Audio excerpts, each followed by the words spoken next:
Ladies and gentlemen, guys and dolls, welcome to Tiki Live, not live, recorded. My name is Tony, and today we're going to talk about Constantino. That is not a drink. That is Constantino Rivadavia, who was the mastermind, the cocktail king of Havana, that pretty much put daiquiris on the map. He had a little help from a big guy named Ernest Hemingway. We're going to get to that in a second. Now, coming out of Bar La Florida, or better known as La Floridita in Havana, Cuba, Constantino created 4 daiquiris that pretty much sent the daiquiri to the moon. His first one, daiquiri number 1, was your standard daiquiri, 2 ounces of rum, some lime juice, some sugar. Second one was an orange variant with curacao and orange juice. His third one had a teaspoon of grapefruit juice in there with some maraschino liqueur. And daiquiri number 4 was the classic La Floridita daiquiri that we all know, which is your standard daiquiri, frozen with a little bit of maraschino liqueur in it. And that one was the basis for his number 3, which has the grapefruit in it.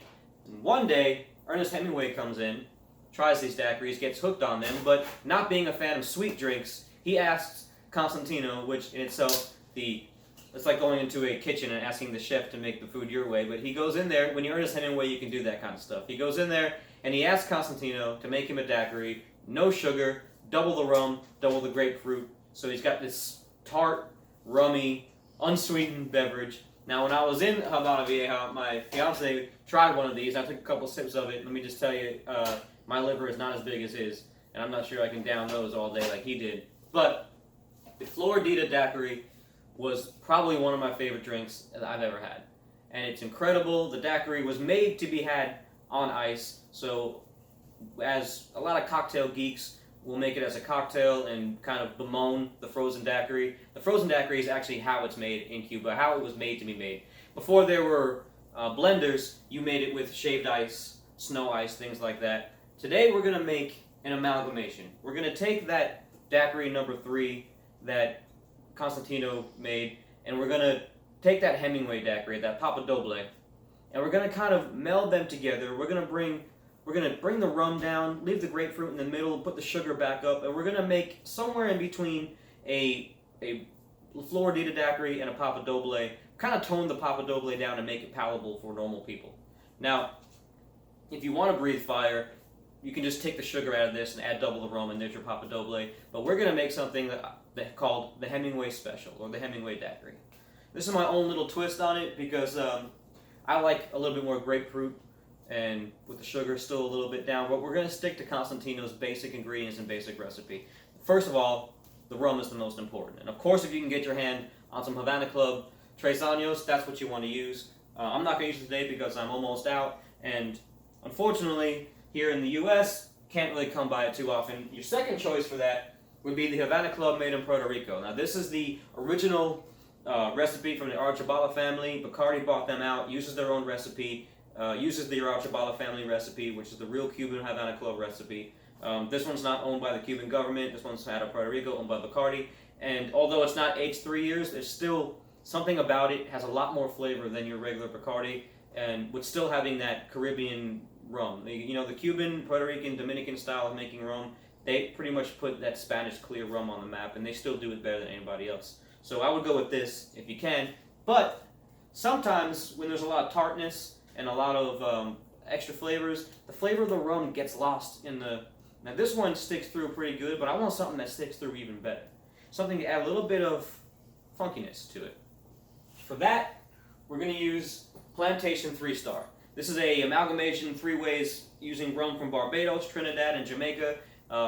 Yes, Cuban rum may have put in clear rum on the map, but Barbados, Jamaica, and Trinidad put rum on the map before the rest of the world knew what rum was. So we're going to use this today. It's got a really cool funkiness to it, a really good pungent kind of flavor that cuts through. You can sip it on ice or you can use it in drinks, and it really adds to the flavor of the drink rather than getting lost among the ingredients. Of course, we're going to use fresh lime juice, which I have pre-squeezed here, some fresh grapefruit juice. I use red grapefruit. We got some raw cane sugar. Constantino and a lot of the bartenders in Havana still don't use simple syrup from what I saw. So we're going to use raw cane sugar. I use Florida Crystals, but you can get any kind of raw cane sugar, white sugar. I wouldn't use the turbinado for this or the molasses-based sugars. That adds a little bit too much richness to it. You just want your regular raw cane sugar, white sugar. And then for our maraschino liqueur, we're going to use Luxardo. I'm sure there might be some other brands. This is the only one I've ever used, and I like it the best. So, bam, there we go with that. In your shaker, we're going to go ahead and you do a ½ ounce of lime juice. A little bit spills in there, it's not a big deal. They will say about a half a lime, which garnishes between about a ½ and 3/4 ounce. So we use ½ ounce, that's what it says in his book. And then we're going to take a helping teaspoon of this white sugar here. I like it a little bit sweeter than he does. And then we're going to dilute the sugar in the lime juice. If you don't dilute it, then when you go to shake it up and then you pour it, you might get like a sediment of sugar on the bottom of your glass. You want to dilute that a little bit. We're going to add in 1 ounce grapefruit juice.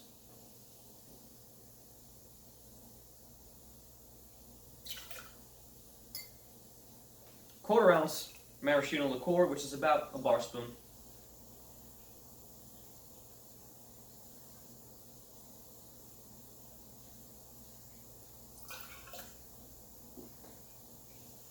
That's what I was afraid of. Spill a little extra in there, which would be alright. Then we're going to top that off with 2 ounces of our Plantation 3-Star.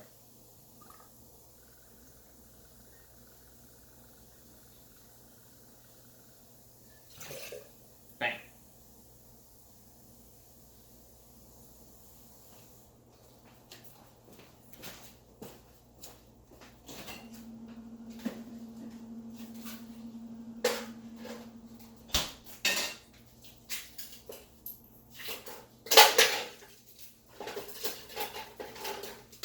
Ice again?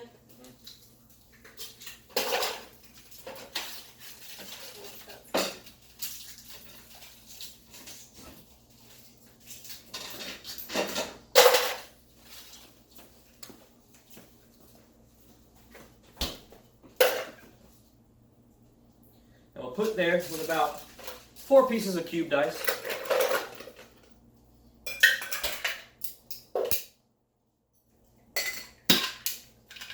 Shake that up.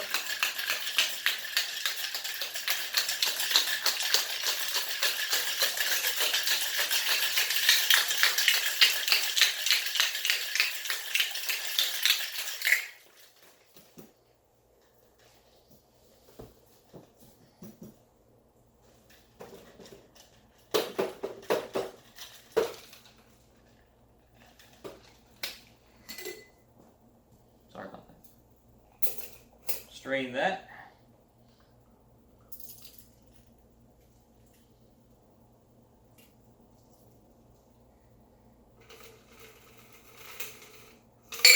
Voila.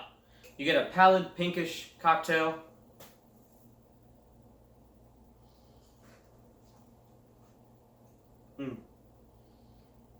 The rum really comes through on this one. Grapefruit gives it a bit of that tartness.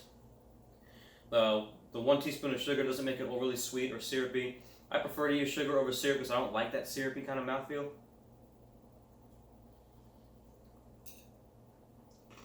It's definitely easy to see how Hemingway could sit at the bar and drink 14 of these in a day, which also was easy to see why he had a distended liver that they say you can see through his shirt when he walked.